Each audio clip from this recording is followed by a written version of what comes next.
Welcome to the 3DownNation podcast. I'm Justin Dunk, joined by John Hodge and JC Abbott. Fellas, there's so much CFL news, and we have a segment just for it, but not one, two U Sports offensive linemen have now started games in the 2025 NFL season.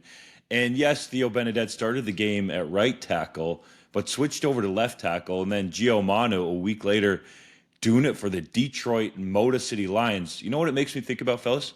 There's some people in the CFL that want to get rid of the ratio. Well, and if you watched Hampton Ergel, an American, play at left tackle for the Argonauts, I feel like maybe more Canadian offensive linemen might be better for the CFL. But that's just me. Or Hampton You're Ergel. a Hampton Ergel hater, Hodge. It's official. I'm not a Hampton Ergel hater. I'm just a person with eyeballs. Yeah. Hampton Ergel had one of those performances that when he called his parents after the game, they said, "Oh, it was not as bad as it seemed, honey," before he said anything. And by the way, Ryan Hunter was not any better, really, on the other tackle side. Pray for Toronto's quarterbacks. 9 sacks this week. I think Matthew Betts had 4 against them the week before. Like, this offensive line is going to get somebody killed in Toronto. And it's a big part of the reason why they're going to miss the playoffs, which we'll talk about here in our first segment. Don't all people have eyeballs? No, Justin, No. Some people don't. There's people out there with both missing eyeballs, like even if they don't work. I know there's blind people. Some people are born without eyeballs, Justin. There's all sorts of different disabilities. This is a conversation typically you have with like a 5-year-old when they're discovering this, but There's We'll like have it with 8 you billion now. people in the world. Do you think every single person has 2 eyeballs? There's 8 Like- billion people. here's a weird fact for you, Justin. Did you know that the average number of arms per person is less than 2? Because there are more people with 1 arm or no arms than there are people with 3 arms. So therefore, the average number of arms is less than 2. So you're saying the same goes for eyeballs? Absolutely. I would It think just so. seemed like Probably. Hodge was making it sound so special that he had 2 eyeballs, which I guess in a way he is.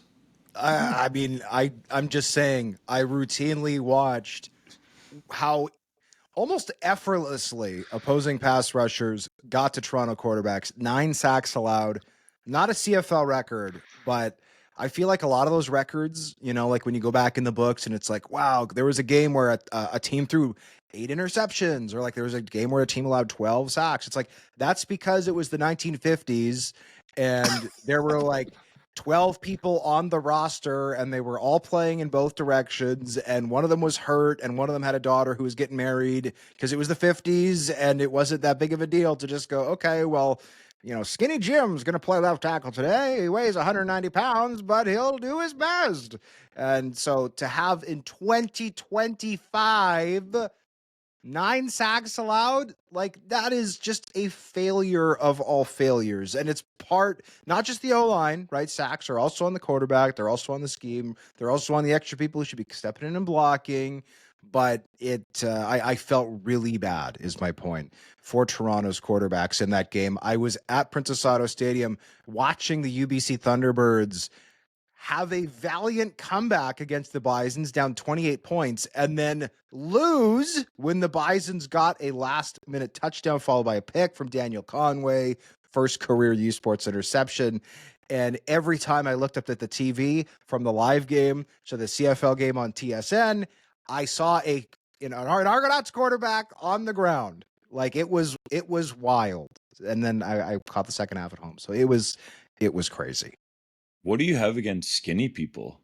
Are you body shaming skinny people? I don't think they make good left tackles. That's all I have against the same way I would not want a 300-pounder playing wideout, Justin. That's it. Don't tell Nick Lewis. Well, hey, I thought Peter Nicastro looked good toting the rock for the Argos, right? We all saw that play. I would agree. I see. I have a problem with that play. I'll be honest with you, because if you're an offensive lineman, undoubtedly Peter Nicastro has spent his entire life begging his coaches, just throw me in there for a tackle eligible play. Like, just get me the ball, coach. I can do it. and then you get the ball and you shovel it, your only time with the ball in your hands, you got to hold on to that thing. And you got to finish that play for linemen everywhere, because now you're never getting that rock again. I thought it was selfless. It was what was it, 2nd and 19? Because I'm sure they'd given up a sack on first down. Like, well, it was more than 10 yards. He got most of them. You got to do like the who was it? Was it Dan Connolly, the New England Patriots guy on the kick return? It's one of the best plays in the history of football. I watch it every time it pops up on any of my social media feeds. I've probably seen it 50 times, and it's great. That might be my favorite NFL play of all time. My favorite CFL play would be the, of course, unbelievable S.J. Green catch from the 2010 CFL season opener. I think that's a lot of people's favorite CFL play. But the Dan Connolly kick return, if you don't know what we're talking about, Google it. I know we're talking about the NFL. That'll make people upset, but it's one of the best plays ever. Really, it is. I think my favorite CFL play is, I forget who got the interception for the Saskatchewan Roughriders, but it was against Edmonton. And he comes down the field on the right sideline, and all 6'11" of Matt O'Donnell just steps into him. Do you guys remember that hit? Yeah. And it was Diamond Ferry, yeah. And all you see after the play, he was all right. Like, he wasn't injured, but he's just laying on the ground as if his soul has left his body. Because frankly, I think it did when Matt O'Donnell hit him. That was another great offensive lineman play. Justin, what's your favorite play, and why is it a play by a Canadian quarterback, preferably from the University of Guelph? I was going to say some of my favorite offensive lineman plays, like my former University of Guelph teammate, Ryan Bombin, caught, I believe, not one, but 2 touchdown passes in the Canadian Football League. Nice. Tuieli had a great one this year. And who was was it Mark Parento who caught the touchdown pass and then pretended to open the top of the football like it was a beer and chug it? That is a top 5 celebration of all time. It really is. So if you're listening, Mark Parento, didn't John Gott do that? Well, John Gott actually opened the beer. Actual beer. Mark Parento, like, he held the football, pretended to, like, click it open and then, like, drink the ball like it was a beer. It was a great celebration. And then John Gott went one step further. Full beer down the hatch. All right, boys. Full beer down Let's the go. hatch, baby. Full pod down the hatch coming at you. Today, we're discussing Chad Kelly unlikely to play at all in 2025. A new power balance in the West Division. Our picks for most outstanding player. Carleton breaking a 7-year Panda game drought. Theo Benedette's first NFL start.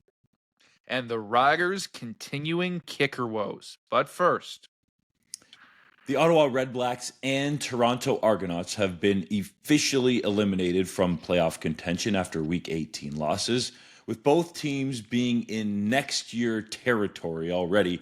Which one do you think has more work to do to try to get back into the playoffs in 2026?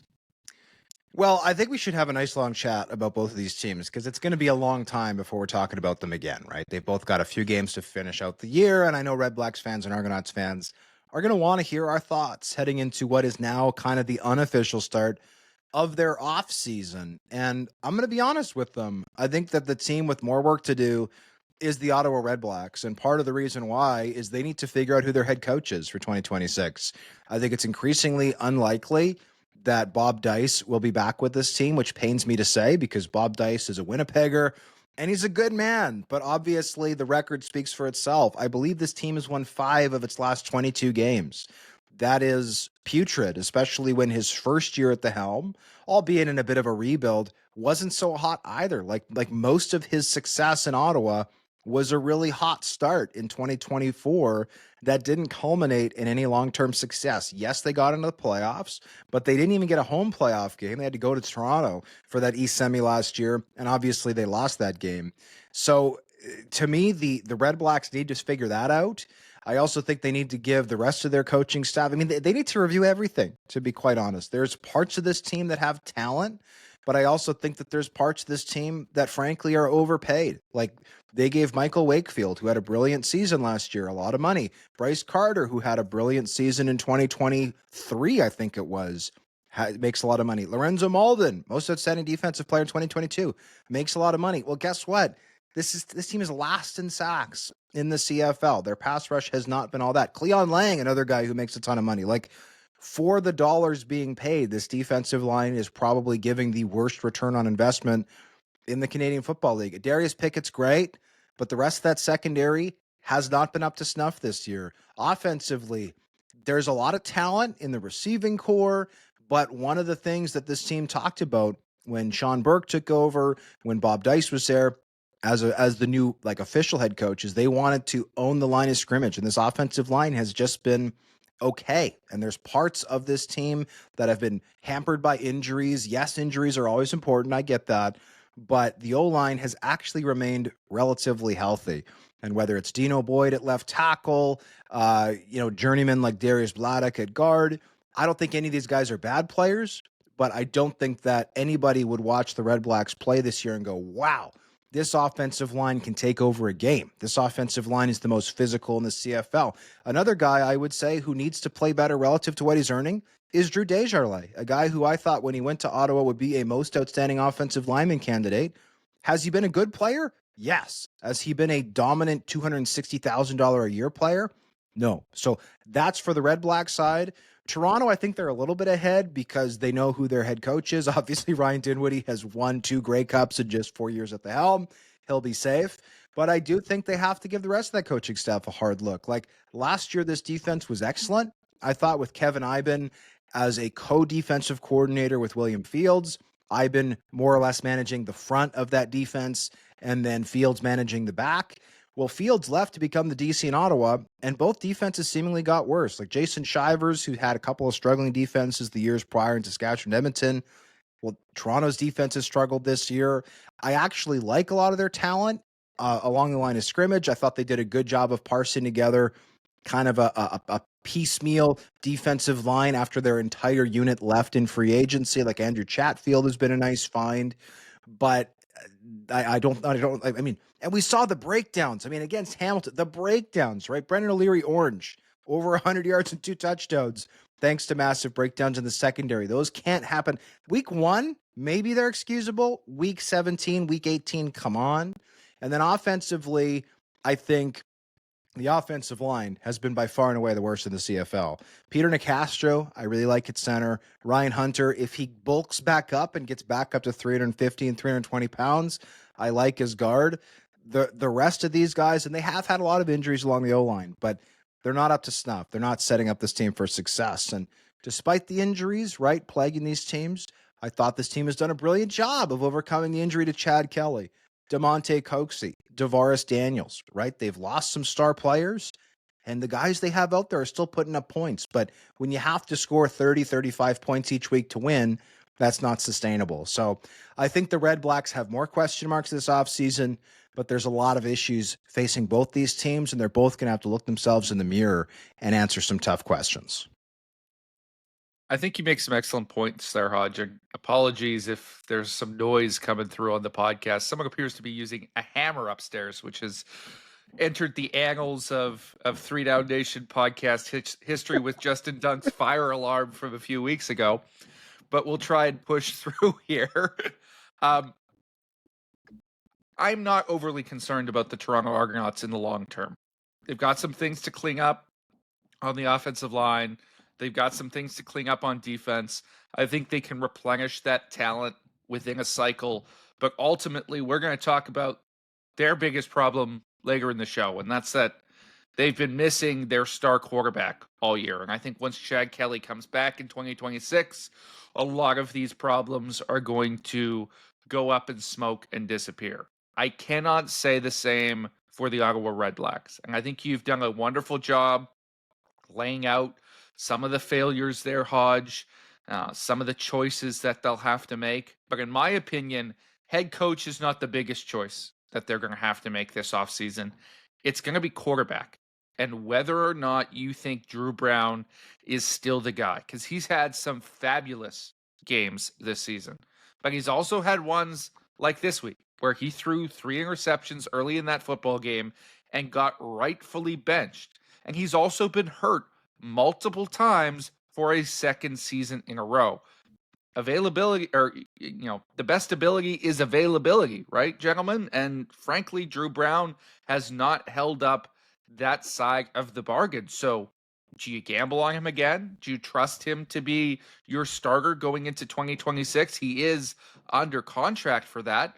Or do you go in another direction? Who else could be out there? Is Dustin Crum worthy of investment as a potential franchise guy going forward? I think these are legitimate questions that the Ottawa Redblacks are going to have to deal with over the course of this offseason, and that the new coaching staff is going to have to figure out, because right now the status quo just isn't good enough. And with all the weapons that Ottawa has on that offense, you just can't be as bad as they have been. You need more from the quarterback position. Frankly, I think you need more from the offensive coordinator position, because I don't think those guys have been utilized to the best of their abilities right now.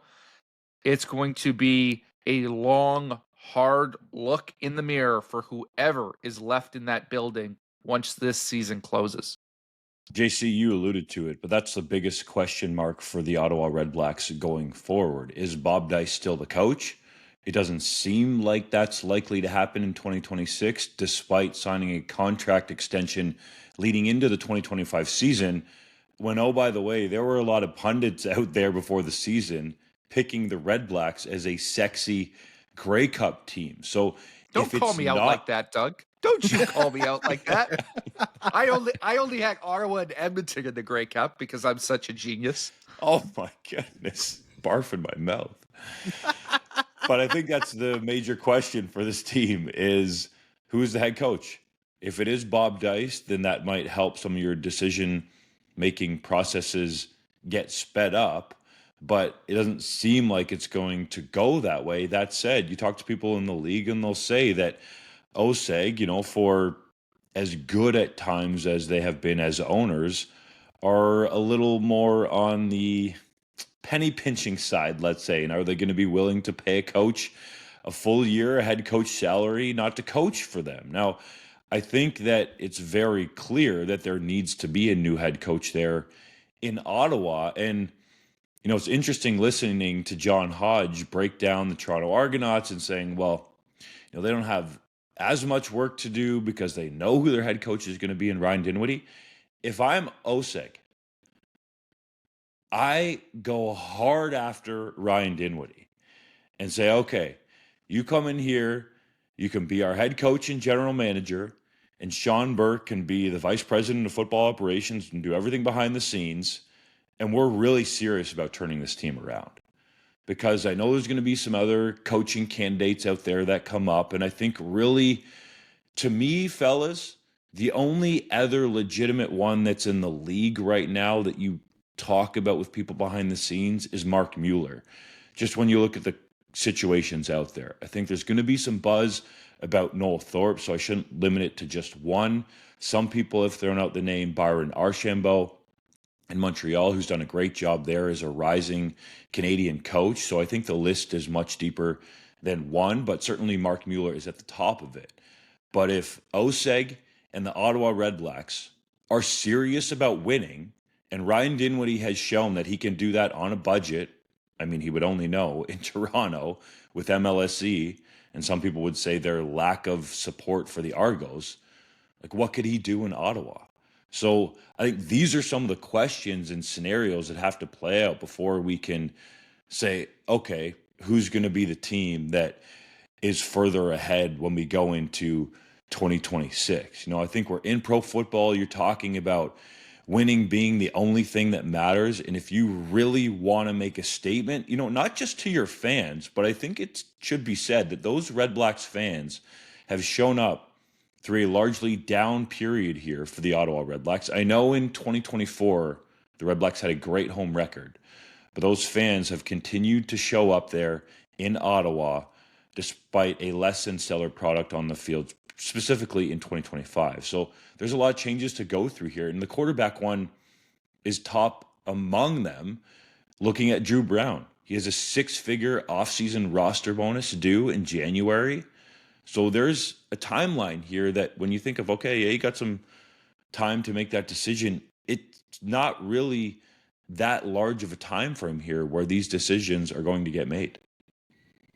Quarterback is obviously a big one, right? We're currently in the process of our reporting for quarterback contract statuses for 2026, seeing who's free, seeing who's not, as well as doing our annual team-by-team free agent breakdowns. We'll have Toronto and Ottawa out relatively soon. That said, I mean, the challenge to me of if you move off Drew Brown, and I do think that the criticisms that JC brought forth are valid, is who do you go out and get, right? Trey Ford's not a pending free agent, but I think it's pretty clear at this point that he will not be back at Edmonton. If that's the case, is Trey Ford a big upgrade over Drew Brown? I would say in certain respects, obviously, yes, from an athleticism standpoint, right? Maybe from a marketing standpoint.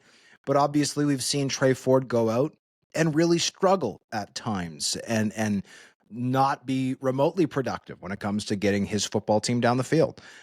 How many other guys are really available? Like is Terry Wilson in Winnipeg a guy who's completely unproven? Is Chase Bryce in BC a guy who's completely unproven? Is Jake Mayer worthy of getting another shot to be a starter in this league? Is McLeod Bethel Thompson really a big upgrade, right? If you can get him out of Edmonton or Montreal, out of Edmonton, is Cody Fajardo potentially available, right? If I'm the Elks, I'm not letting Cody Fajardo go after this year. So yes, there are players available, but my point is I don't think any of them are upgrades over Drew Brown. I don't think you can really argue that. You know, Taylor Powell has shown flashes in Hamilton, but that's a long time ago. He hasn't played a lot of football over the last couple of years. So that's a question. To me, one of the advantages of getting Ryan Dinwiddie, and I love that Justin brought that up, that's a big swing. But one of the advantages of Ryan Dinwiddie is we know that he is better than anybody, or at least certainly in the last few years has been better than anybody at mentoring quarterbacks, right? This is a guy who had McLeod Bethel Thompson become a league-leading passer in terms of yardage and touchdowns. This is a guy who led Chad Kelly to being an M.O.P. This is a guy who took Nick Arbuckle's career, which was not just dead. It was buried. It had been given its last rites, and the candelabra had been blown out. Like it was done. The lights were off. The party was over. And he was like, yeah, I can make you a Grey Cup MVP. Oh, yeah, I can make you a good starter over the course of the season. And Nick Arbuckle's had a couple of shaky starts, but guess what? Every CFL quarterback has this year. And overall, he's been good. He's put that team in positions to win. The record's not great, but Toronto's defense has not been good enough, right, to really set up that offense for success. So to me, I think that there's a lot here, and these pieces don't always operate independently. I think from a fan perspective, you sometimes think like, oh, they have to make a decision at GM, and the GM has to make a coaching hiring, and then together they'll figure out who the quarterback is. I think in practice, it's usually a little more blurred. It's like, hey, if you hire me as GM, here's who I can get as the coach, and here's who our quarterback will be. Like, I think those are pretty normal parts of the conversation, parts of the interview process. And if you're the Redblacks and you're looking at the quarterback options available going, I don't know if I like what's here, well, maybe a Ryan Dinwiddie can take Drew Brown from what he is now and turn him into a 6,000-yard guy. Or maybe it's, hey, I know he's been here a couple times and it didn't go very well, but maybe Nick Arbuckle can be our guy in 2026 because we know what he can do with Ryan Dinwiddie. Another name I'll throw out is Orlando Steinauer. I think if you want a guy, like if you're keeping Sean Burke as your GM, you want a guy where they have a history together, right? Where things have worked well in the past. They've been to a Grey Cup together in similar roles. Maybe that's another option for the Redblacks. But to me, I don't think that the coaching list is super long. I think it's Dinwiddie. I think we should probably throw Mike O'Shea out there as well, just because he is a quote unquote free agent after this year. Is it impossible for him to go to Ottawa? No, I don't think it's likely, but it's not impossible. I think it's Steinauer. I think it's Mark Mueller. And I think it is Byron Archambault. And yeah, I think you can throw Noel Thorpe in there as well, who has coached in Ottawa in the past. Not recently, but in the past. So those are some candidates. Because, yeah, I don't think it's likely whatsoever at this point that Dice is back. And by the way, if I'm any team in the CFL, I take delight in any opportunity to hurt a division rival, right? Because these divisions are tiny. So if you're the Red Blacks and you want to send a message to your fans, hey, look how serious we are about turning this ship around. That to me is the best argument for opening the purse strings, bringing in Ryan Dinwiddie and surrounding him with the pieces he wants, saying, hey, look, we brought in a 2-time Grey Cup winning coach, the guy who develops quarterbacks better than anybody else, who knows how to game plan, knows how to do this, knows how to do that. And not only did we bring him in to help us, but we've now completely hamstrung one of 3 divisional opponents with 3 playoff spots up for next year. Like that is a great way to position yourself in a position of power to get back into the postseason. Because yes, frankly, Red Blacks fans deserve better. I'm not crying for Argos fans this year. They've got 2 Grey Cups in the last 3 years. Red Blacks fans have got nothing since COVID. 1 Grey Cup game or one playoff game, and it was a loss. Like this team hasn't had a home playoff game since COVID. Like those fans need something, and it makes me sad, frankly, that watching that game against Saskatchewan. Yeah, there are a lot of fans there, but a lot of them are wearing green. Like we need a full TD Place stadium, and we need those fans to be wearing black and red, not visiting colors. So I want to see the Ottawa Red Blacks make a big swing here. The more we talk about this, it makes me think, if you're the Ottawa Red Blacks, you make not 1, but 2 big swings. I'd be back channeling to Cody Fajardo. Say, hey, you make it to the window. Wait. There's going to be There's no tampering in the CFL, Justin. You can't do that. I'm not saying anybody does it. I'm just saying, you make it to the window, you might like what you get, and bring in Ryan Dinwiddie. If you're a Red Blacks fan, that actually gets you excited about your football team. All due respect to Orlando Steinauer, let me just ask this question. How are you going to sell that to your fans based on his recent head coach track record? It would be extremely easy to sell Ryan Dinwiddie being a head coach and general manager, because if you add that title, you're well within your right to go get the guy to your fans. They would be elated. And oh, by the way, I bet you he would probably help raise, in this instance, Cody Fajardo's game and then develop the so-called quarterback of the future. Like, to me, that would be really, really interesting. And I think, Hodge, what you said should be noted about Mike O'Shea, that his contract expires following the 2025 CFL season. He could potentially be a free agent. You would think Winnipeg would like to keep him, but as we all know, there are wild and crazy and weird things that happen in a CFL offseason. Well, let's just ask this question first. Hodge, you're the expert on CFL coach contract lengths. Is Ryan Dinwiddie in the last year of his contract, or does he have another? He's got an extension. Let me double check that. I think he signed through 2027. I believe the same. So to Dunk's point, you have to give him a promotion if you're going to poach him, which means he adopts the GM title as well. And we've sort of talked about that, but we haven't discussed the implications there, which is that would mean another change would have to take place. And Sean Burke would either have to be fired or demoted. No, I said it already. He could just be like a vice president of football operations. You just give him another title. Yeah, he could, but really he has simple. to be open to that as well, right? Like, that is a You don't think he'd want more power? Well, it depends on whether it's truly more power or not, right? So JC, different structures can have different things. Think about it this way. If you're Sean Burke, this might be the last, let's call it air quotes, head coach hire that you could make in Ottawa. Who do you want to make it on? I'm not saying that Ryan Dinwiddie wouldn't be an excellent candidate to do that. I'm just saying that is you have to be very selfless to make that move if you're going to give up some degree of organizational control, in my opinion, right? And I'm not saying Sean Burke isn't selfless and he's not going to do something like that. I just think it's worth noting that would be an element in the decision if he's going to willingly give up the GM title. Because as much as becoming a vice president of football operations or whatever title you want to place on it can be seen as a promotion, it's not necessarily a promotion in terms of your power and influence, right? We've seen that this year with the BC Lions, right? Neil McAvoy takes over the vice president title. That's technically a promotion, but Ryan Rigmaiden, who becomes the GM, is now making all of the football decisions that Neil McAvoy was involved in before. Now, it's not that those guys don't have a good working relationship. McAvoy is an institution out here in BC. He's not going anywhere. That works just fine for their purposes, but you have to be willing to have some sort of arrangement like that. And pro football is an ego game, right? So that has to be discussed if you're going to put forward these moves on the table, is that they already have a general manager, and something has to be done with either his contract or his role in order to make space to bring over Dinwiddie. For the record, we in January, as a publication, reported that Ryan Dinwiddie is under contract through 2026. I thought it was 27, 2026.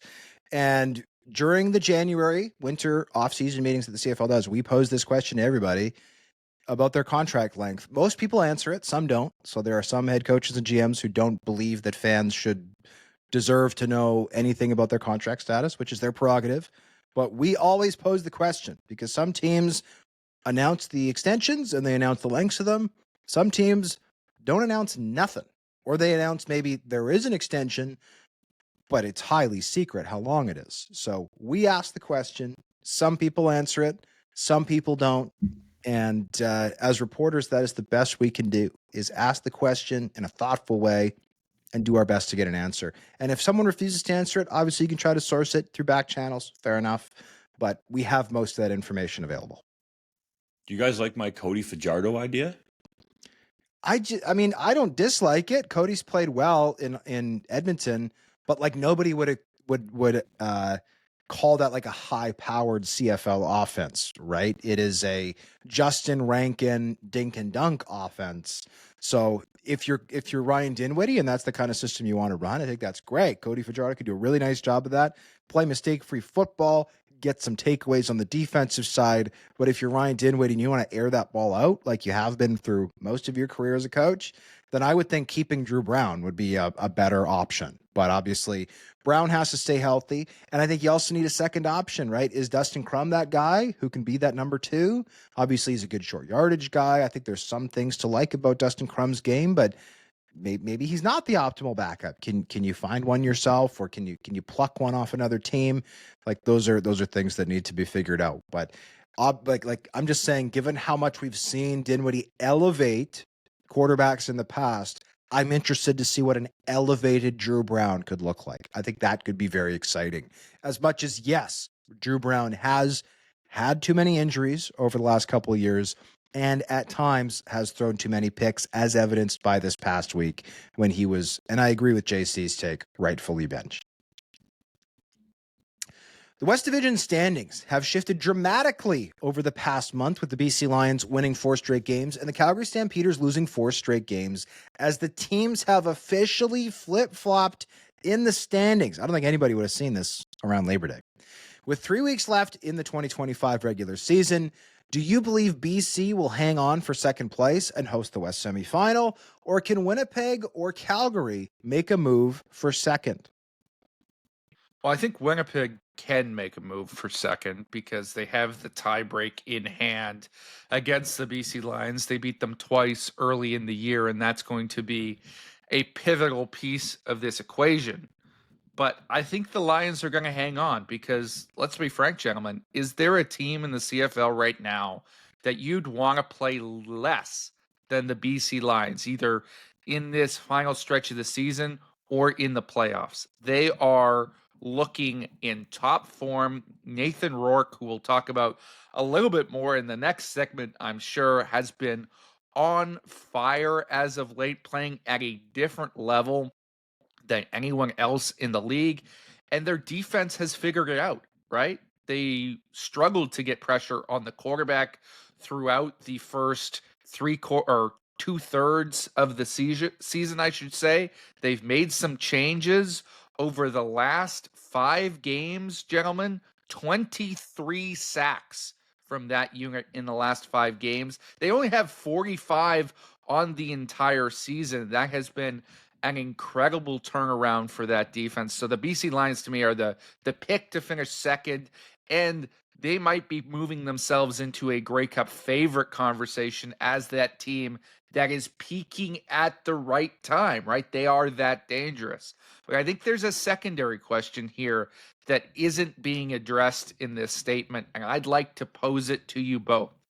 We entered this year with Dave Dickenson on the hot seat.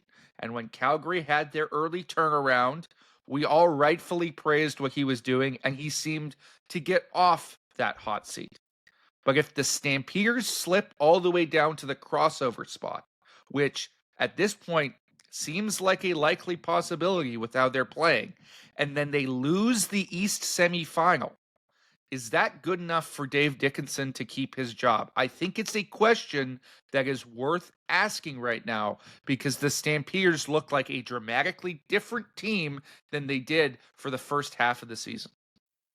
I'll start with the last one first, and I would totally agree with you. And when talking to people around the league, they're not surprised because this is the Vernon Adams Jr. MO.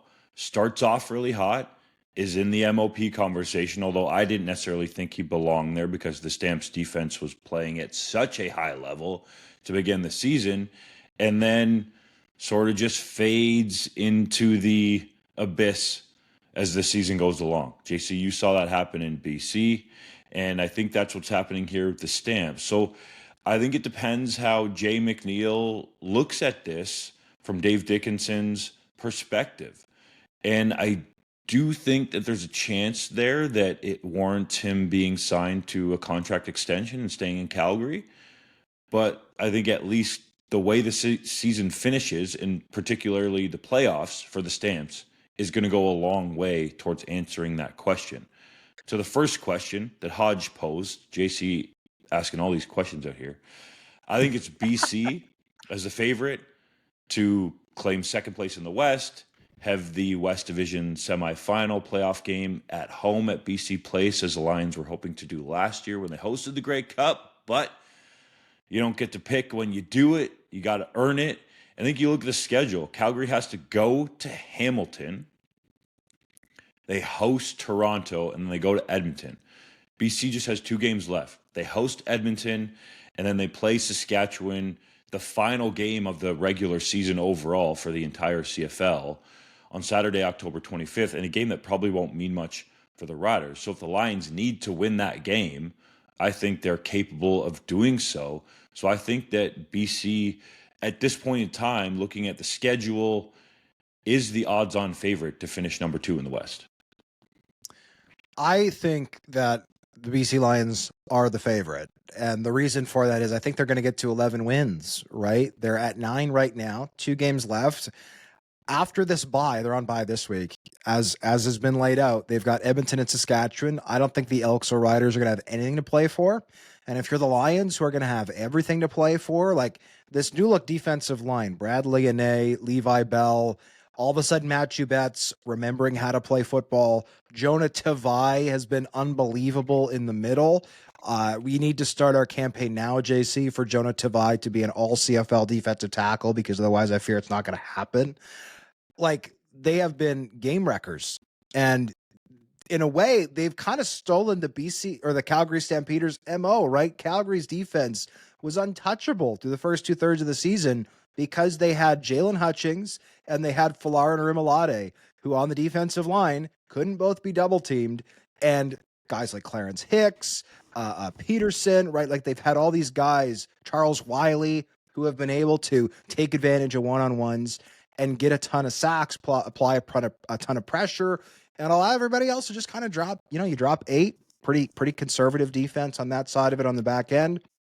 You can make a ton of hay. Well, the BC Lions have been doing that as of late, and it's been serving them very well. Now, the Winnipeg Blue Bombers do have the tiebreaker against BC.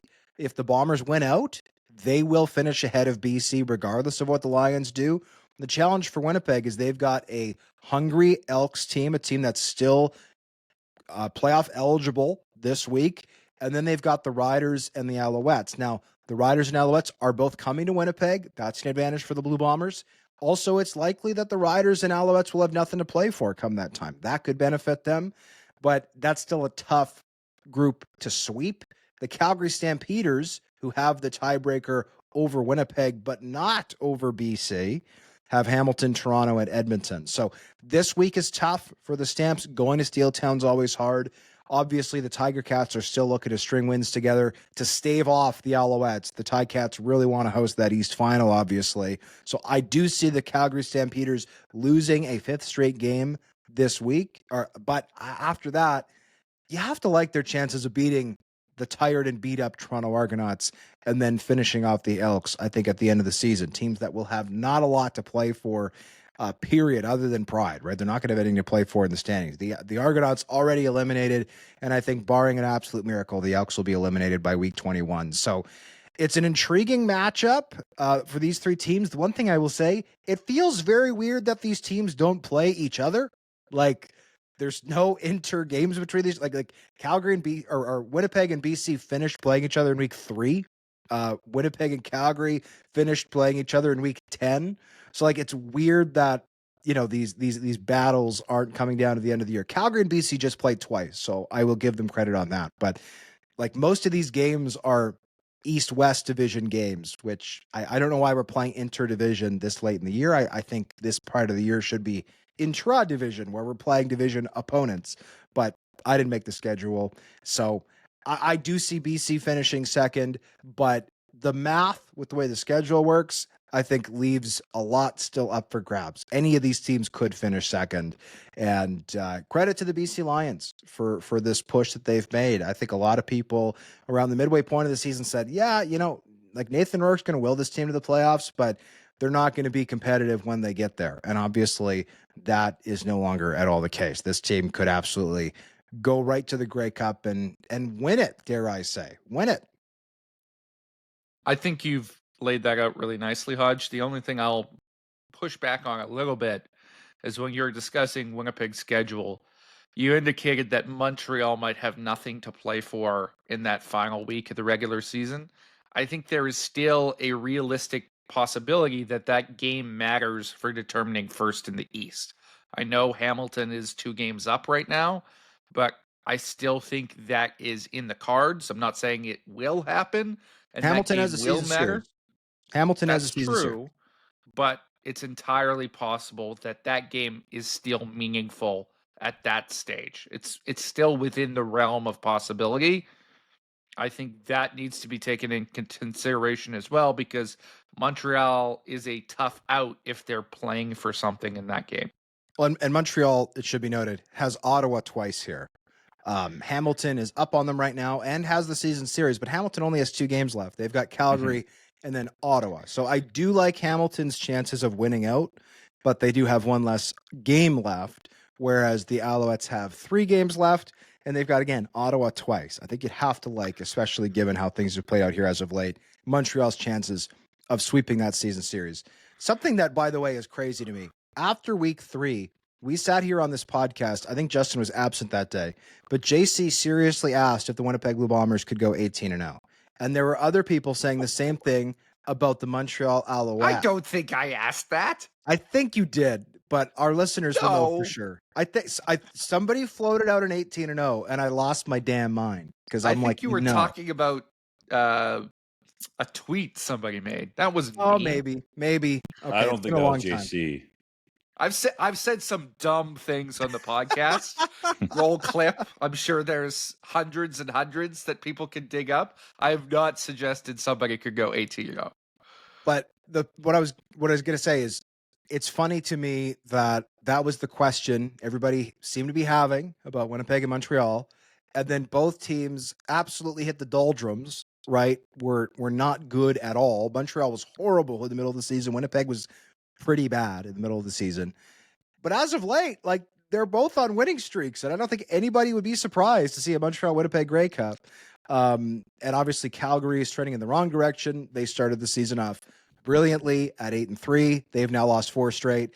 Hamilton, a team that started off terribly and then won, I think it was 9 out of 12.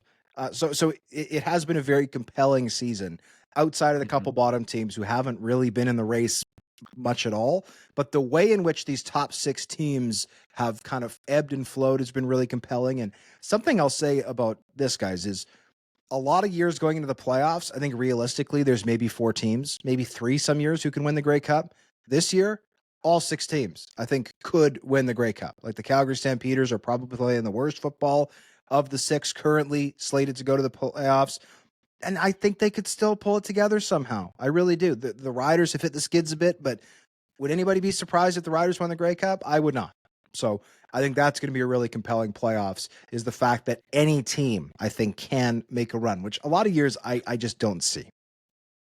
Speaking of things where not everybody can make a run, there are 3 weeks remaining in the CFL regular season, which means it's time to think about our awards ballots. Hamilton Tiger Cats quarterback Bo Levi Mitchell long ago established himself as the favorite to win Most Outstanding Player, but BC Lions quarterback Nathan Rourke has made a late surge and may be pulling ahead. Who would you vote for and why? And are there any other players who deserve to even be considered at this stage? With all due respect to everybody else, this is now a 2-man race, and it's between the 2 quarterbacks that you laid out. I certainly think that some people have had some great seasons.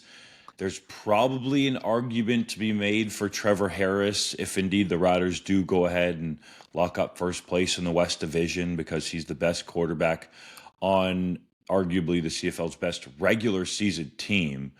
But at this current moment in time, I think it's between Mitchell and Rourke. And as we go down the stretch here, if these guys continue putting up numbers, because they're going to play games that matter, as we just talked about in the last segment, that this could be a very close vote, fellas. If we're looking at it right now, Bo Levi Mitchell has thrown for 4,726 yards in 16 games, 32 touchdowns against 9 interceptions, and he actually has 1 rushing touchdown that we need to give him credit for. So 33 total touchdowns in 16 games. Nathan Rourke, 16 games as well, has thrown for 4,584 yards, 27 touchdowns through the air, 14 interceptions. He has 9 rushing touchdowns, which gives him 36 total touchdowns on the season. And he's going to go over 500 yards rushing for the year. Currently, he is the 8th leading rusher in the entire Canadian Football League. Like, the Argonauts would like to have Nathan Rourke purely as a running back in 2025. He's been that good on the ground, okay? So for me, I'm going to lean towards Nathan Rourke currently, because not just the statistics, which I think he's close there with Bo Levi Mitchell, and even better in some categories like quarterback efficiency. He's ahead of Bo Levi Mitchell. The rushing part of his game is definitely ahead of Bo Levi Mitchell. He's accounted for more total touchdowns than Bo Levi Mitchell. But I think the fact that he's been able to bring this team back and have them even be considered a legitimate Grey Cup contender after the start to their season has been remarkable. And I think Nathan Rourke is the MVP in the Canadian Football League. I know we don't award that award, or vote for that award, I should say. It's the M.O.P. But I think if I factor that in and think about, okay, if I take Nathan Rourke away from the BC Lions and I take Bo Levi Mitchell away from the Hamilton Tiger Cats, which team is worse off? I think even that conversation is really close. But right now, for me, I think Nathan Rourke is in the lead, but it's very close.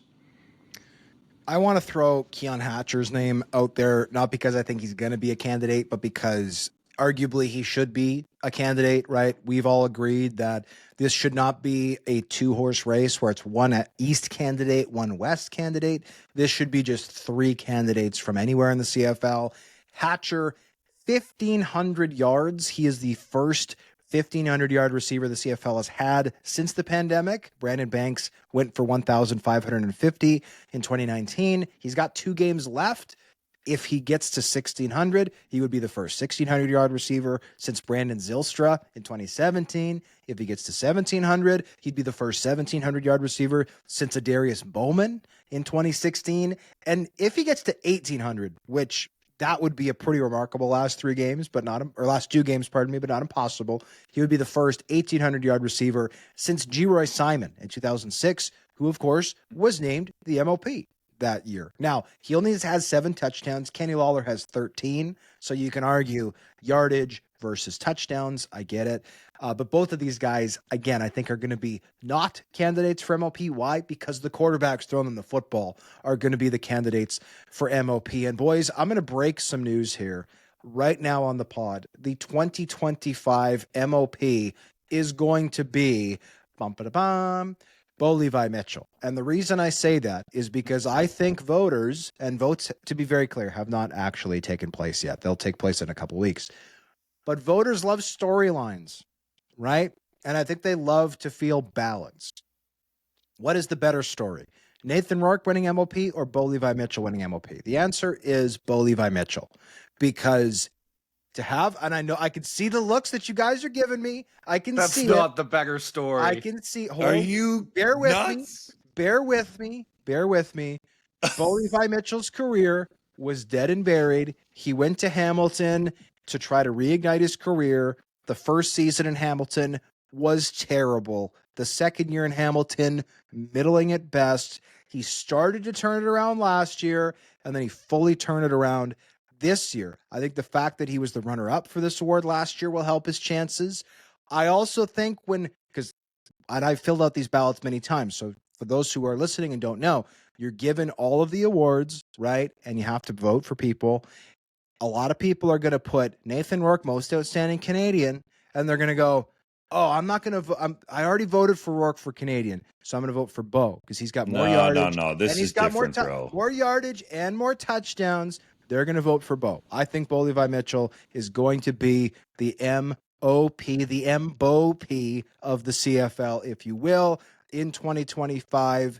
Bo has openly talked about retirement, saying there's no way in heck he wants to still be playing this game by the time he's 40, saying that he thinks about retirement every day. The better story is Bo Levi Mitchell going off into the sunset as an M.O.P., reclaiming that glory, becoming a 3-time M.O.P., because guess what? Everybody knows Nathan Rourke's 27. He's going to win this award in the future, and he's already won a Canadian. Hold on. He's going to win it again. When did Bo Levi Mitchell say he thinks about retirement every single day? He told you that before the season started. Yeah, it was He like didn't an say interview every with single you. day. He said he could envision, because I've had this conversation with Bo Levi Mitchell since that interview, he could envision winning the Grey Cup and retiring. He doesn't think about it every single day. I think he feels like he has a new lease on his career after what's gone on in 2024 and now deep into 2025. I don't think he thinks about it every single day. Well, this is a quote from some hack reporter named Justin Dunk.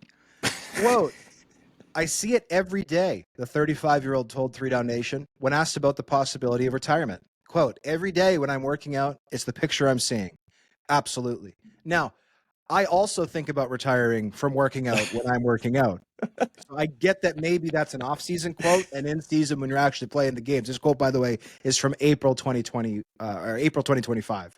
So that's why the context is important. Sure, he was talking about envisioning winning the Grey Cup and possibly retiring.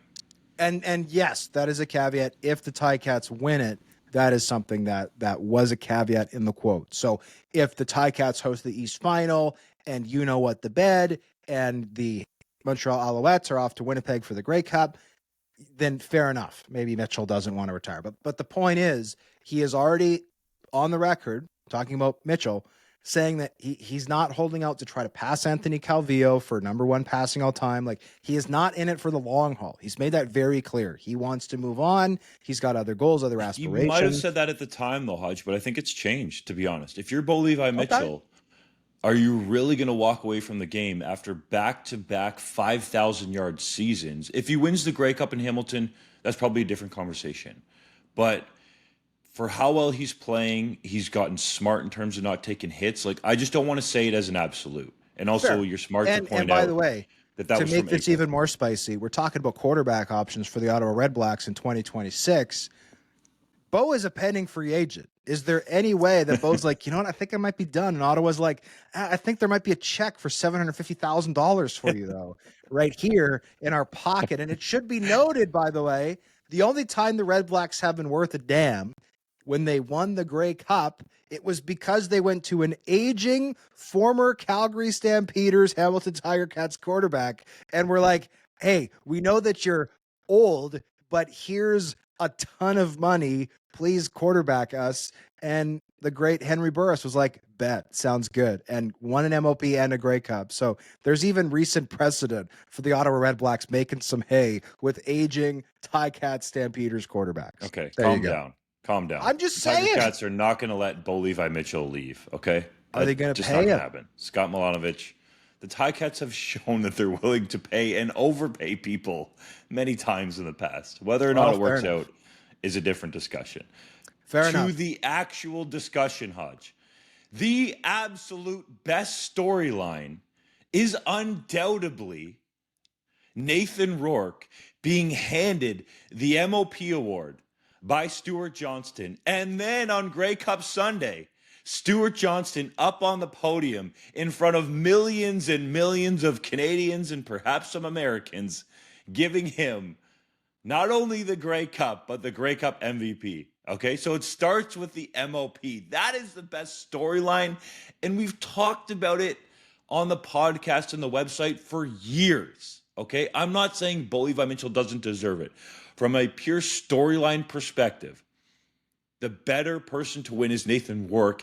And one of the major reasons why is because of marketing. You have, as you said, Hodge, a 27-year-old Canadian quarterback, and I'm not saying this is the reason he should win. He needs to earn it outright, that could win an M.O.P. early in his career as a starter, and you could market him far and wide in this country. Like, I'm in Saskatchewan all the time for the Rough Riders games on 620 CKRM and with Harvard Media, and there's a curiosity about the Canadian quarterbacks and specifically Nathan Rourke. When he comes to town, the fans want to see him, even in Saskatchewan and even when he's on the opposing team. Undoubtedly, there's no doubt that Nathan Rourke winning the M.O.P. award is the far better storyline than Bo Levi Mitchell. If there's a comeback player of the year award, Bo Levi Mitchell can win it 2 years in a row, 2024 and 2025. And I'm not saying he doesn't deserve the M.O.P., but from a storyline perspective, bro, it's Nathan Rourke. I'll let JC get in here quickly. I'm just saying, I think coming into this season, like, I had Nathan Rourke as my number one player in the CFL on my top 50 ballot, and I got clowned.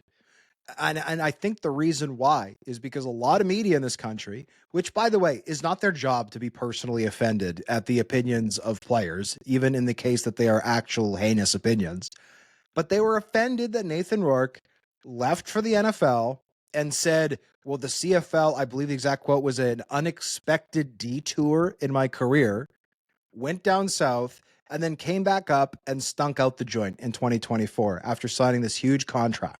Right. And then ultimately getting benched for the playoffs. I think there's a lot of people sitting back going, see, suck it, Nathan. You're not that special. You know, you disrespected the CFL. I think there's a lot of anger, a lot of vitriol. Now, maybe some of that is eroded away, given, first of all, how well he's played in 2025. And then also the fact that he just wrapped himself in the maple leaf and said, no, we're not changing a damn thing. Give me a rouge for missing a field goal. Right.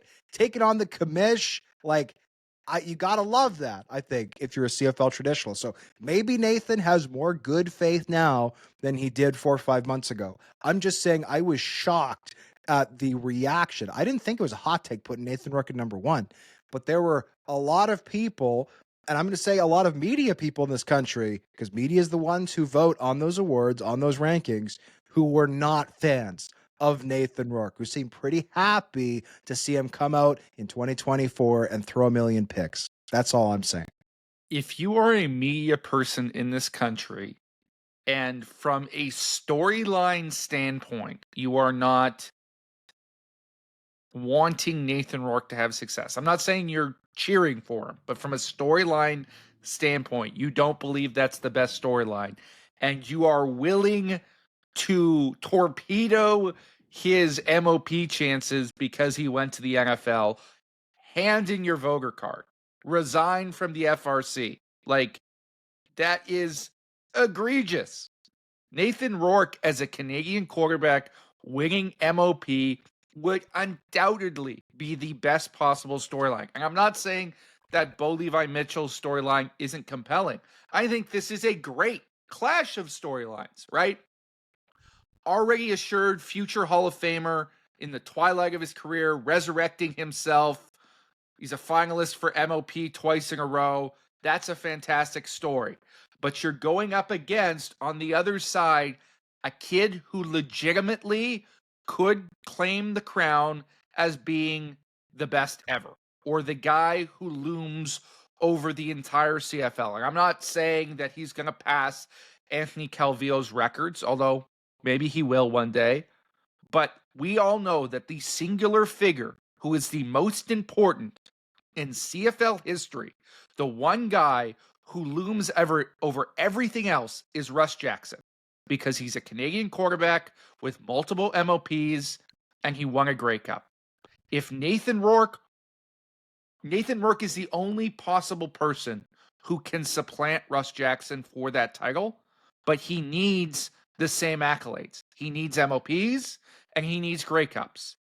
For him to get one of those things at this stage in his career, after all the ups and downs of the last little bit, that would be absolutely massive. It would be a marketing boon for the league as a whole. You could bill him as the next great one, which they've already done to an extent, but there would be the hardware to prove it.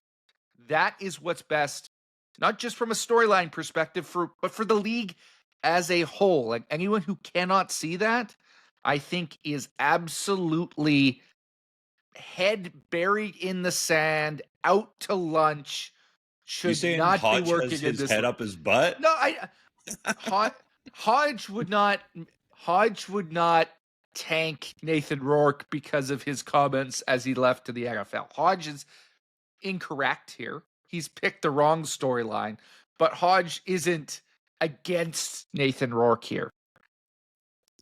If there are legitimately people out there who are still butthurt over the fact that he went to try and get millions of dollars, like, get over yourselves. If you're butthurt about a line in a press release, get over yourselves. These are football awards, and if you want the football people to be rewarded, you should have football people voting. If the media is going to vote, yes, there are some very football savvy members of the media who watch all the games and know the game really well and have coached the game or taught the game or scouted the game in some respect or played the game. But there's a lot of members of the media who vote for the best story. Why? Because they're media. They love stories. They love stories. They love telling a great story, hearing a great story, sharing a great story, generating a great story. It is a story-based industry, right? So that is why I feel that way. I do think you have good points. I do think, but I mean, I'm sorry, Russ Jackson, really, JC? Russ Jackson's a legend. If you're asked about the greatest player in CFL history, people are answering Doug Flutie or Anthony Calvillo. Nobody's answering Russ Jackson. I didn't say that he's the figure who looms over the entire league. I don't think we can argue. Like, he is this singular guy. I don't think that's true. I think Russ Jackson's incredible and a legend. I've got a photo of him here behind me. Heck, Russ Jackson's in every episode of the 3DownNation podcast. But I don't think he's the one that looms over everything.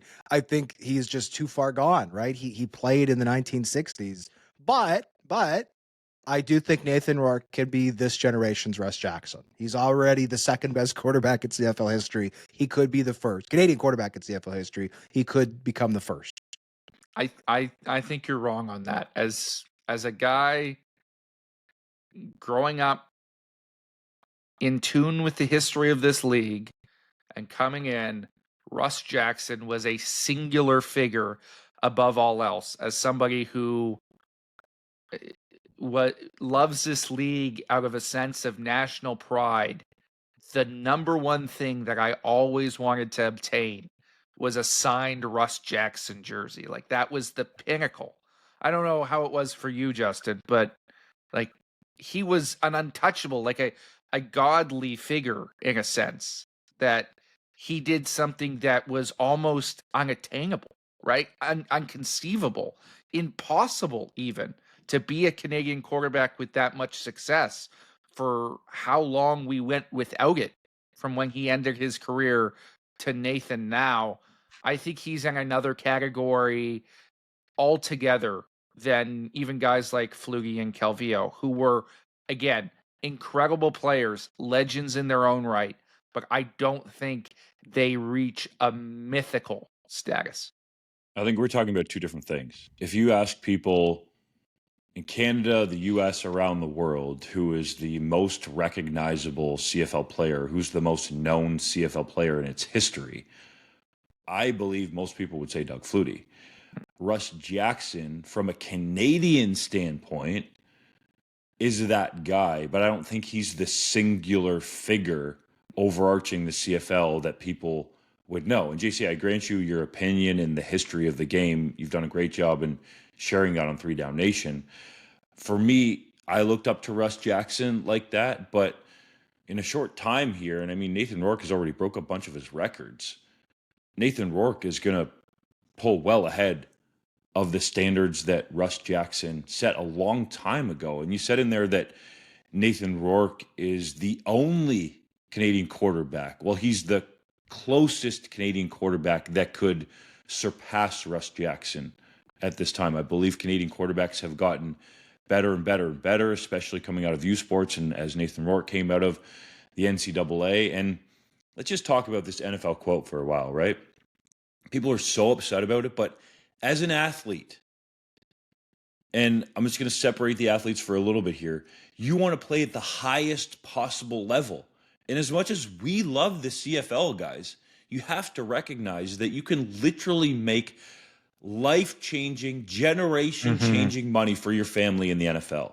So when Nathan Rourke moved down to Alabama, played his high school football there, went to Fort Scott Junior College, then got a chance at Ohio and starred with the Bobcats. His sole focus, because you need that as an athlete, and I think in other areas of our lives too, not just athletes, to be successful, was on making the NFL. So when that doesn't happen, it's not something that you foresee. But I think he has shown that, if anything, he loves the Canadian Football League and has embraced it fully since coming back from the NFL. Part of that's probably due to the reason he was, or the way he was treated down there. But it's clear that he loves the Canadian Football League as well. So let's, leave that aside. The people who want to get upset at that, go do your thing and scream at the clouds. Nathan Rourke is undoubtedly the better storyline here. To our original point, I appreciate JC's history. I can also see where Hodge is coming from. Because I think, again, to go back to it, if you ask people the most well-known CFL player, it's arguably going to be Doug Flutie. And for me growing up, as much as I revered Russ Jackson, to Hodge's point, it was too far removed. Like, I will never forget meeting Doug Flutie at Rogers Center in a crop top muscle shirt, looking up at him, thinking that he was like a legitimate superhero. And then now I go talk to him at a BMO Field event, and I'm looking down at him, still thinking the same thing. How did this guy pull this off, not only in the CFL, but in the NFL, and winning the Heisman Trophy at his height and weight? Doug Flutie's unbelievable. Russ Jackson, such a key piece of the Canadian Football League's history. So I just think we're talking about sort of different, not storylines here, but different parts of the CFL's history. Sorry, I was just going to say, if Russ Jackson, or if like if we're having an NFL conversation, be like, well, who's the greatest NFL player of all time? You could be like, well, obviously it's Tom Brady. And then someone comes along and is like, what about Jim Brown? It's like, oh, okay, yeah, you're not wrong if you pick Jim Brown. Jim Brown is Jim freaking Brown, right? You're not wrong if you pick Russ freaking Jackson. Russ Jackson is a legend. He's incredible, unbelievable. But like, most people are going to say Doug Flutie, the same way that most NFL fans are going to these days say Tom Brady. So I don't think either answer is wrong, but one answer is more popular, maybe. I will admit that I might have a bit of a skewed perspective, because I was probably the only kid, perhaps in history, who would come home every day from kindergarten fire up the old desktop and read bios from the Canadian Football Hall of Fame to entertain myself, and then go out into the backyard and pretend I was Normie Kwong in the early 2000s. That probably wasn't a normal human experience. I'll acknowledge that, but I just always go back to that famous clip. I think it was either from the first game in Ottawa or after the Redblacks came back, or maybe a Grey Cup. And you had the commissioner, Mark Cohen at the time. You had Stephen Harper, the prime minister, and Russ Jackson all sitting in a row. And that gentleman coming down the line, scooching by as you do in a stadium with his drink and his popcorn, going by the commissioner, not noticing him, going by the prime minister of the damn country, not noticing him, beginning to scooch past Russ Jackson, stopping, doing a double take, shaking his hand aggressively, and then moving on. To me, that was the status that Russ Jackson has always held for this league, bigger than any other figure in this country. Perhaps that's a generational thing, but hey, we know there was a lot of gray-haired CFL fans out there who can still remember the days of Russ Jackson. And I think for them, Nathan Rourke is something they haven't seen since those times. We should move on. I still think we're going to get the M.O.P. The Ticats are probably going to finish first in the East. The Lions are not going to finish first in the West. I think it's Bo. But we'll find out in Winnipeg in a little over a month. But why does Toronto it matter where the Argonauts head teams coach Ryan finish, Dinwiddie. bro? Sorry, go ahead. Why does it matter where the teams finish? You're saying that as if that's the final stamp I for think the people M.O.P. take that into account. If the team is like if you go 0-18, but your quarterback throws for 10,000 yards, I think there's still people like, I'm not voting for this quarterback. What about Bo Levi Mitchell last year? I think In that's what fairness, he cost didn't him win. because the Bombers were first place and the Ticats missed the playoffs. I think if But the he came out of Ticats the are in first East? place, That's what I'm if saying. I think if the Ticats finish first, I think he wins M.O.P. But Hodge, last year they didn't make the playoffs, and he was the East M.O.P. But he didn't win.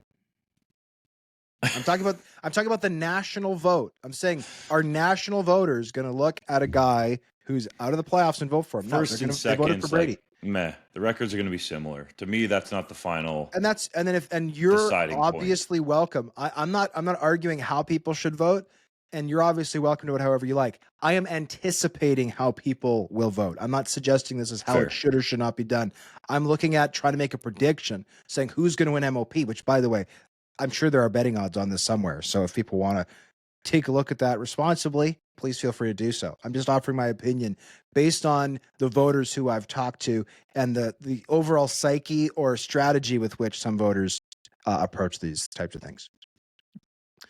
Toronto Argonauts head coach Ryan Dinwiddie admitted he is leaning towards sitting injured franchise quarterback Chad Kelly for the entire 2025 season, despite repeated suggestions throughout the year that a return was possible. Is that a rational decision or yet another twist in this baffling saga? I think it's both, to be entirely honest with you. If you had told us at the time of Chad Kelly's injury that it was going to take him a year to fully recover, I think all of us would have accepted that without blinking, right? That's a serious break that he suffered. You've seen guys take a full year with that in the past. If they had simply written off the 2025 season, that would have been something that nobody would have questioned. The only reason this is news at this point is because the Argonauts have drug this out in such a way where Is that the proper it use of that word, Hodge? No, it's dragged. Have we gone over this before? They've We've gone over dragged this this before. out? They've dragged this out. Yes. I don't like that. I think we You see, should we've change gone the over English this before. language. You're a Multiple UBC times. grad. That's a way better Come on. school than Guelph. How is Justin knowing this and you aren't knowing this? Because we've had this conversation Okay. before. Let's pronounce some French last names, Doug. A competition right now. That's not what we're talking about here. And we speak mostly English on the podcast. I think we speak Okay, fair exclusively enough. English on the podcast. They have dragged. Well, we did speak German that one time. That's true. Sehr gut. Schneller, schneller. JC, schneller. They have dragged this out in such a way that it's become a storyline. I think it's worth going through it beat by beat here. So bear with me, gentlemen. Chad Kelly was injured in the East Final. That's back in last November. In January, he tells you, or Ryan Dinwiddie tells you, Justin Dunk, that they are hopeful that he'll be ready to go for training camp. That was a bombshell at the time. Then in May, as training camp is starting, he speaks to you again and says Chad Kelly is 50-50 for week 1. What an incredible injury recovery that would have been. By May 31st, at the end of training camp, he is cleared for practice. Then we get into the season, early June. He's not ready for week 1, but they are, quote, very optimistic that he'll be good to go for week 4. Week 4 comes and goes. We're at the end of June now. All of a sudden, Chad Kelly is out until at least week 7. Week 7 comes and goes. John Hodge is over there in Toronto. He speaks to Ryan Dinwiddie. He says, no, there's no setback. Chad Kelly is still week to week. But then 2 days later, he puts him on the 6-game injured list at the end of July, extends his stint out of the lineup yet again. Once that stint is done, Argos are on the bye week. Chad Kelly puts out his comeback video on social media saying he's going to be back in the lineup in week 15. He is ready to go. But then again, it's mid-September. He's left off the roster in consecutive weeks, back on the 6-game injured list, and the Argos are saying that there's no rush to get him back in the lineup. And finally, start of October, they say the writing's on the wall that he is going to miss the entire season. That is an absurd course of events to have the storyline change that much. And I think that is why people are confused and intrigued by this story, is how can you say all the way back in May that he is 50-50 to go in week 1, and then in October say he is not healthy enough to play? That change there has been the wild part of this story. This is pure speculation, but there must have been multiple goings on behind the scenes. Mm-hmm. Or for some reason, Ryan Dinwiddie thought Chad Kelly was going to make a miraculous recovery. You talk to some smart people around the league who admittedly are not doctors, but have seen this kind of injury before, and they'll tell you they thought it probably would have been an 8 to 12 month timeline. An 8 definitely on the low side. So the messaging from the Argos has definitely been off the mark, which is why we caution people on the podcast sometimes that you can't, how should I phrase this properly so I don't have to give out any apologies? Always take what coaches say at face value. Okay, let's put it that way. And I think it's smart now that the Argos don't play Chad Kelly for the rest of the 2025 season because they're out of playoff contention. Some people might say, hey, like, he needs to get back in game action. It would be good for him going into 2026. No, Chad Kelly, you're done. Focus on coming back from that gruesome injury because that's a major mental hurdle for these athletes to get over. I think that we take for granted, especially in this day and age, the fact that he can even come back from this kind of an injury shows how much we've advanced, from a medical perspective. So sit him down and see where it's at for 2026. I thought, first of all, I think you guys are both bang on. JC did a great job laying out the timeline. I am actually, I'm always a little bit skeptical of anything the coaches say on the record, but in this case, I tend to believe Dinwiddie a little more than maybe I normally would, because oftentimes, and he gave this answer multiple times, is when asked about Chad Kelly playing, he would say, well, I don't trust our offensive line to protect him right now. And if you're just trying to purposefully mislead everybody to try to gain some type of competitive advantage, right? I feel like throwing your offensive line under the bus simultaneously is a weird decision. Like, I don't know why that would be your answer. I think you could just say something quite simply like, oh, well, Chad's week to week. This week, it doesn't look like he's going to play, but, maybe next week. rather than saying, yeah, our offensive line can't protect him and Chad's going to be running for his life and we have to trust that that poor leg is going to stay together. Like, I'm obviously paraphrasing a little, taking a little bit of liberties with that. But regardless, I do take some of what Ryan did when he said seriously. But I think it has to be said, boys. Chad Kelly, months ago, he was apparently week to week. Well, apparently he was never week to week. And in hindsight, he wasn't even month to month. Chad Kelly is the first player ever to officially be year to year, to come back from an injury. It's a year-to-year designation. For me, that's what I give Chad Kelly. Hopefully he's back for his sake, healthy, ready to go, slinging the rock, playing great football in 2026. Dunk, you spoke to former UBC offensive tackle Theo Bernadette after he made his first NFL start for the Chicago Bears in week 4. What did you take away from your conversation with him?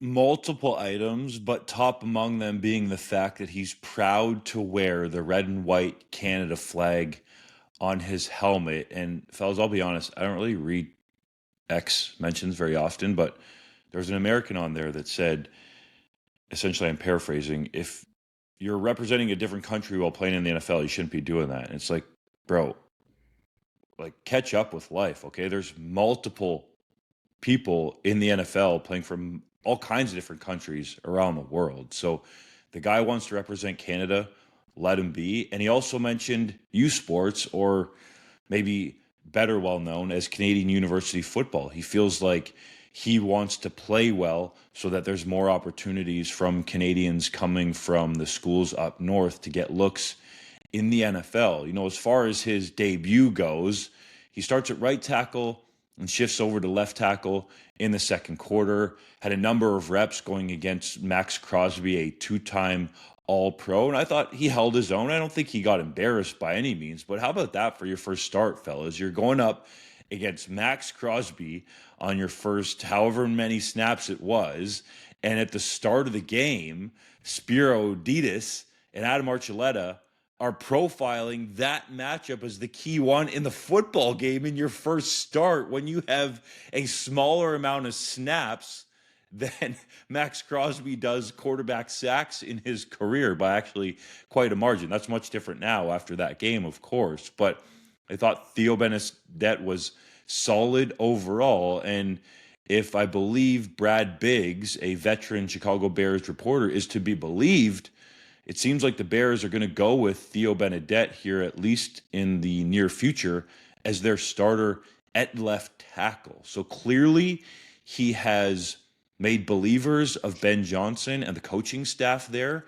which is a point that I think needs to be accentuated because Theo Bernadette came in under a different coaching regime, at least. Ryan Poles, the general manager, was there and signed him as an undrafted free agent, but his first head coach was Matt Eberflus, who did not end up working out so well in Chicago. Now, Poles has a connection to the Kansas City Chiefs, who, of course, selected the McGill University offensive lineman Laurent Duvernay-Tardif in the NFL draft. That worked out very well for both sides there.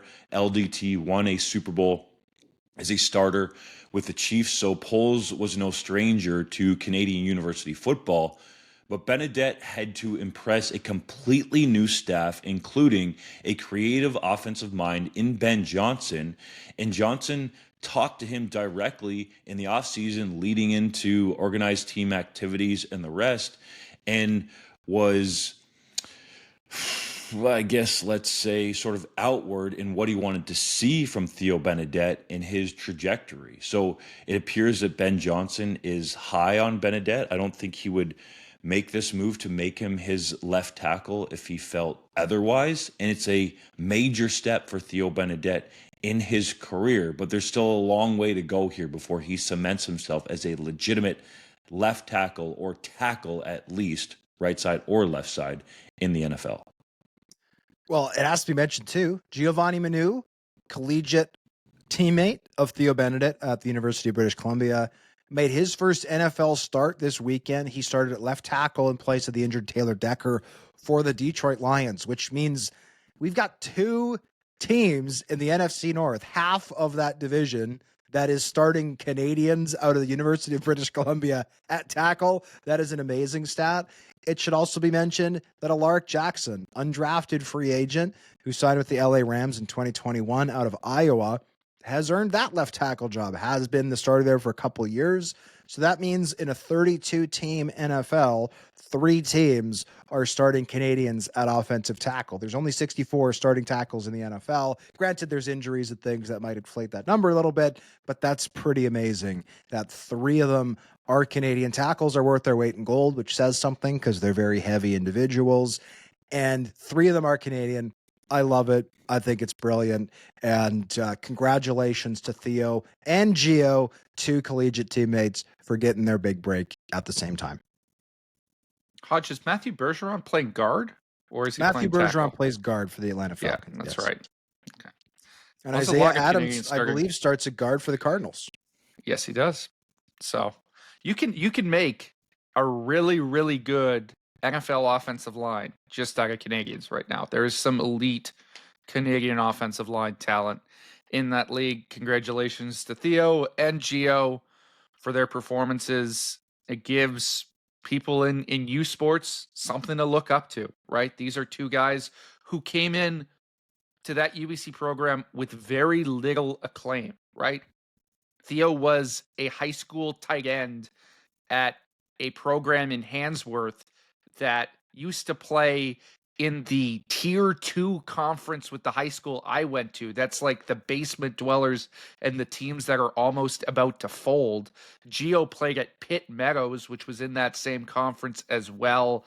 Just one of historically the most struggling programs in this province. They don't even have a team anymore. And those 2 guys have turned into NFL starters. That is incredible from where they came from.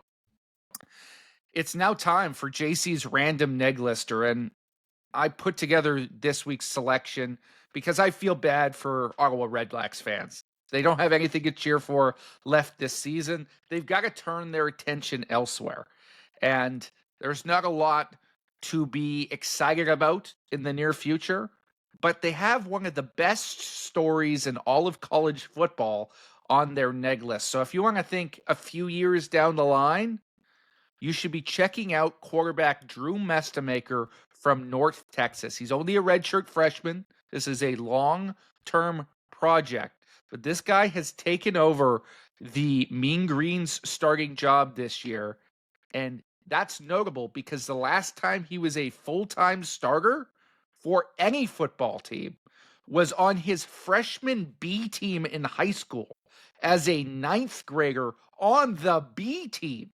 That's the last time he was a full-time starter for any team. He was the backup quarterback for his varsity squad when they went to the Texas state title and lost. He was supposed to be the starter his senior year, but Louisville commit Deuce Adams transferred in, and he had to play punter and safety. Walked on at North Texas, having not started a game in several years at quarterback. They liked what they saw from him because he's 6'4", 211, and he's won that job. He is now undefeated through 5 games as a starter. He's averaging over 250 yards a game, 11 touchdowns this season, 0 interceptions, and his passing grade with Pro Football Focus is a 90, which is top 5 in the entire country. It's entirely possible that we are watching the birth of the next great storyline, a Baker Mayfield walk-on type story, and he'll transfer to a bigger school and get a ton of NFL interest with that size, and he never comes to the Ottawa Redblacks. But we don't have to think about that right now. Just turn your brain off, Redblacks fans, watch some Mean Green football, and just think about the possibilities of Drew Mestamaker as your quarterback. That'll make you feel better. It's no time for Hodge's heritage moment. On this day in 2013, the Winnipeg Blue Bombers traded defensive end Alex Hall and a second-round draft pick to the Saskatchewan Roughriders in exchange for offensive lineman Patrick Neufeld and a 4th-round draft pick. Hall helped the Riders win a Grey Cup at home before departing for the NFL the following winter, while Neufeld became a mainstay along Winnipeg's offensive line and is still starting for them at guard 12 years later. We'll start with Dunk. To me, I think this is a rare example of a truly win-win trade. The Riders needed to get better right then, upgrade their pass rush to win the Grey Cup. They did. Greatest day in Rough Riders history. The Bombers needed to boost their Canadian talent, especially along that offensive line, and Neufeld absolutely did that. Yeah, you could argue the Riders should have held on to Neufeld for long-term gain, or the Bombers should have held on to Hall to help with their pass rush. But to me, this was a absolutely great move for both clubs. I thought it was very advantageous for both teams. What I liked about it the most is general manager Brendan Tamman at the time, just went for it. I mean, they were over the cap this year, which doesn't seem to, or that year, if I can speak, which doesn't seem to matter anymore. He goes out and makes this trade, and you're right, that put the team over the top, and it's a Grey Cup that is going to forever live as the first home Grey Cup win for the Saskatchewan Roughriders. Do you have a quarterback today, Dunk? To focus, yes, I do, on my Canadian quarterback for the week, and I'm going to go to the Panda game because you got Elijah Barnes stepping into this one, sold out crowd at TD Place midway through, taking over and helping lead Carleton to a win in this one. Solid numbers, 13 of 18, 189 yards, 1 touchdown, and the most key part of his stat line, no interceptions. The kid came in. Moment wasn't too big for him, and he leads the Ravens to a win over the hated Ottawa GGs. I suppose it's time for the 3-minute drill. I'm so fired up thinking about Carleton. Let's get to it. We've asked all 9 CFL teams whether they've had fans cancel their season tickets due to the league's rule changes. Were you surprised by the responses from the 9 franchises? I was surprised at the transparency of some of these teams. I thought Montreal gave a good quote. BC gave the best one to you, JC, Dwayne Vanille, the team's president. I'm not surprised some others decided to not answer it, but we wanted to do this now to show all of our readers, listeners, our wonderful people who support us, that we are asking these questions, and we're going to continue answering these questions for fans as we go into next year, right? This wasn't something that we're done doing. We wanted to ask initially, what have the responses been like? And we will continue to keep on the story over the coming months and even years, right? There are some fans, I'm sure, who are fine with the 2026 changes who might want to cancel for 2027. So we're going to keep up with this, and we promise that we will. Several notable CFL players were released this week, including linebacker Jonathan Jones in Winnipeg, defensive back Kosi Anyeka in Saskatchewan, linebacker Ray Wilborn in Hamilton, offensive lineman Il Manning in BC, and linebacker Ace Ely in Ottawa. Which one surprised you the most? Well, I think the one that was most surprising was Kosi Anyeka in Saskatchewan, given their circumstances. I suspect that there is more to that story, but the one that is most surprising in the overall season sense is Jonathan Jones in Winnipeg, because this is a guy they brought in this offseason and made the 11th highest paid linebacker in the CFL, paid him $120,000 in hard money, more than what they were playing both of their starters at that position, and he's made absolutely no impact for them, and now he's getting cut before the year is done. That seems like it was an unfortunate decision for the Bombers this offseason. The Saskatchewan Roughriders sat and battled kicker Brett Lawther with a back injury in Week 18 and handed the reins to Campbell Fair, who shanked a pair of extra points in absolutely spectacular fashion. What will the Riders do now? Hold on. I don't think he shanked both. He shanked one. It landed in Gatineau. So calm down. Yes, one of them did. And I think if you're the Riders, you have some time here, and you're likely going with Brett Lawther or Campbell Fair down the stretch, unless you're going to bring in someone like Boris Beatty, who we don't even know what he's up to these days, to be quite honest. But I think you probably need to go back to Campbell Fair at some point here in the game to see if he can bounce back from this. And it was just an extra point, but I was hearing like how nervous he was going into the game, which made me wonder how he was going to perform. I think he showed those nerves, especially on that shanked extra point. But it's definitely an area of concern, not just for the Riders, but for Rider Nation. They've been calling The 620 CKRM or the Rider Broadcast Network postgame show for the majority of the season, except for when Brett Lauder has had, I think, a couple strings where he put a bunch of field goals together. So I think you're probably best served at this point going with Brett Lauder. He's shown that he can be clutch, but let's see what the green and white do down the stretch. The aforementioned Carleton Ravens won their first Panda game since 2017 on Sunday, knocking off the University of Ottawa GGs 20-14 in front of a sold-out TD Place. Is this the best amateur sporting event in the country? And I'll add to this, Hodge, are these CFL rule changes perhaps going to lead to this event not being the greatest in the country, if you know what I mean? Well, I mean, we'll have to wait and see. Like, TD Place is typically not where either of these clubs play. They have the special game at TD Place to accommodate the massive local Ottawa crowd. This crowd is bigger than any of the Redblacks have had all season. And if this becomes a CFL only facility, now I do believe there's soccer that's played at TD Place, so hopefully they can manage a 100-yard field, a 110-yard field, and a soccer field, but that remains to be seen. Hopefully that will still be possible. And by the way, congratulations to the Ravens ending a 6-game Panda game losing streak, also moving to 3-3, really helping their chances of making the OUA playoffs. This is a fantastic sporting event.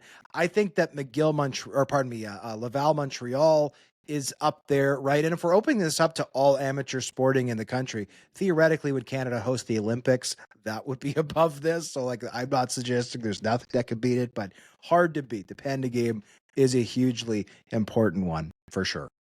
Red Blacks general manager Sean Burke said that he felt it was best to, quote, stand pat, close quote, at the trade deadline after unloading veteran defensive lineman Lorenzo Mald in the fourth, not wanting to risk the competitiveness of his roster. Was that the right decision? I am sympathetic to Burke's plight here because he does owe it to his coaches and to his players to make sure they have a competitive roster. They were still technically in playoff contention at that point. But no, it was not the right decision. He should have made a couple more moves, unloaded a couple more expiring contracts, guys that weren't going to be brought back, and added a little bit more draft capital because you just can't do it now, right? And they were not ever going to pull off the Herculean feat that would have been required to actually make the postseason. It was time to sell. Corey Mace will consider resting Trevor Harris if the Riders clinch first place in the West. Should he? Yes, of course. Absolutely. For sure. The Canadian women's national flag football team played an international friendly against Team USA at halftime during the Sunday night NFL game between the New England Patriots and Buffalo Bills. Is Highmark Stadium the perfect place to simulate Olympic pressure? I think it is. I mean, this was a great opportunity for the teams to get some on-field participation in front of a huge crowd. And also, I think, build the hype that is burgeoning this rivalry between these two clubs. I think it's great. Last one, Nathan Rourke and Vernon Adams Jr. competed to see who could raise the most money for Kids Sport Canada. How awesome is that? It was fantastic. Nathan Rourke kind of blew the doors off of this competition, but that's not really what matters here. What matters is they've raised a lot of money for an important cause. As a high school coach, I've got players every year who come to me and say, Coach, I can't pay to play. I'm going to have to quit the team. And I hand them that Kids Sport form, and I know the impact it makes in allowing them to be able to be on the field. This is absolutely fabulous from two of the league's biggest stars. For Justin Junk and JC Abbott, thank you as always for joining us for the 3DownNation podcast. Please don't forget to subscribe to our newsletter, all the latest in your inbox. We've got all of our articles in there. We got some bells and whistles upcoming that we think people really like. And of course, you can unsubscribe at any time if you decide it's not for you. Remember to rate, subscribe to the podcast. Don't ever unsubscribe. Well, we don't think you will, but I think it's good that the people know they can. It helps them sign up. If we're not going to annoy them forever if they don't want to be annoyed. If you sign up, we technically own a piece of your soul and your firstborn child, but just Justin will show up at your house to talk about the University of Guelph. That's how it works. Door-to-door service, baby. Now, please rate the podcast, give a thumbs up, tell your friends, all those good things. We appreciate you as always. And we'll see you later this week for the picks between JC and myself, because I went 3-0 this past week, baby.